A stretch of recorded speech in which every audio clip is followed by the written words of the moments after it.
নমস্কার, কেমন আছেন সবাই? আবারও একটা নতুন ভিডিওতে আপনাদের সকলকে স্বাগত জানাই। এখন শ্রাবণ মাস। পুরাণ মতে শ্রাবণ মাসকে মহাদেবের জন্ম মাস ধরা হয়। এই সময় চারিদিকে প্রকৃতি সবুজ শস্য শ্যামলা হয়ে ওঠে। প্রকৃতির পাশাপাশি পশু পাখিরাও মহাদেবের খুব প্রিয়, তাই মহাদেবের আর এক নাম পশুপতি। আজ হলো শ্রাবণ মাসের প্রথম সোমবার, তাই এসছি বাবার মাথায় জল ঢালতে।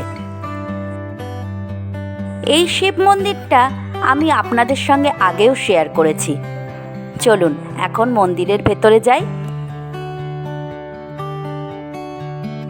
চুড়িদার পরে এসেছি বলে কিছু মনে করবেন না, একটু তাড়াহুড়ো ছিল, সেই জন্যে চুড়িদারটা পরেই চলে এসেছি। কৌশিকীও আসবে বলেছিল, কিন্তু বাইরে গুড়ি গুড়ি বৃষ্টি পড়ছে, তাই ওকে আর আনেনি।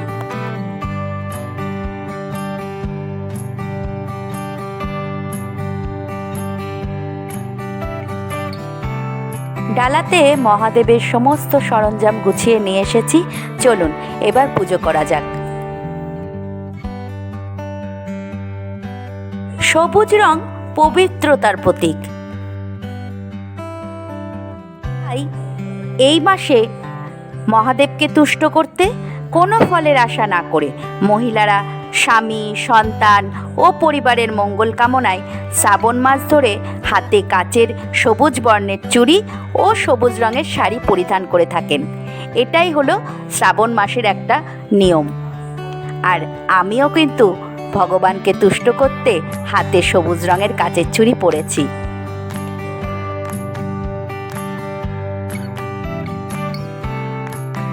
অনেকে বলেন এটা করলে সেটা হবে, ওটা করলে ওটা হবে। আমি অত শত বুঝি না। আমি মনে করি মনে ভক্তি থাকলেই সব হয়। ওই যে কথাই আছে না, ভক্তিতে মেলায় মুক্তি, ঠিক সেরকম।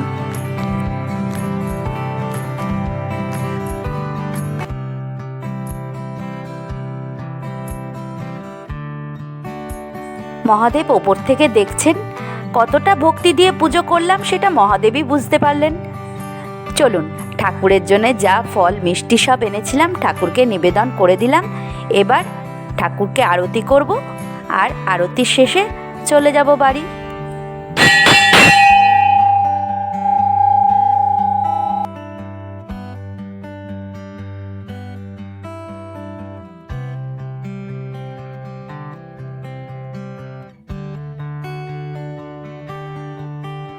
ঠাকুরকে যখন চোখ বন্ধ করে মনের কথা বলতে যাই, তখন মুখ দিয়ে একটা কথাই বেরোয়, সকলকে ভালো রেখো, সুস্থ রেখো আর সাবধানে রেখো।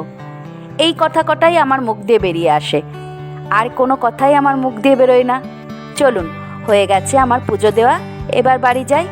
আর চারিপাশে সবুজ প্রকৃতি এটাই তো বলে দিচ্ছে এখানেই মহাদেবের বাস। তাহলে ভিডিওটাও এখানে শেষ করি।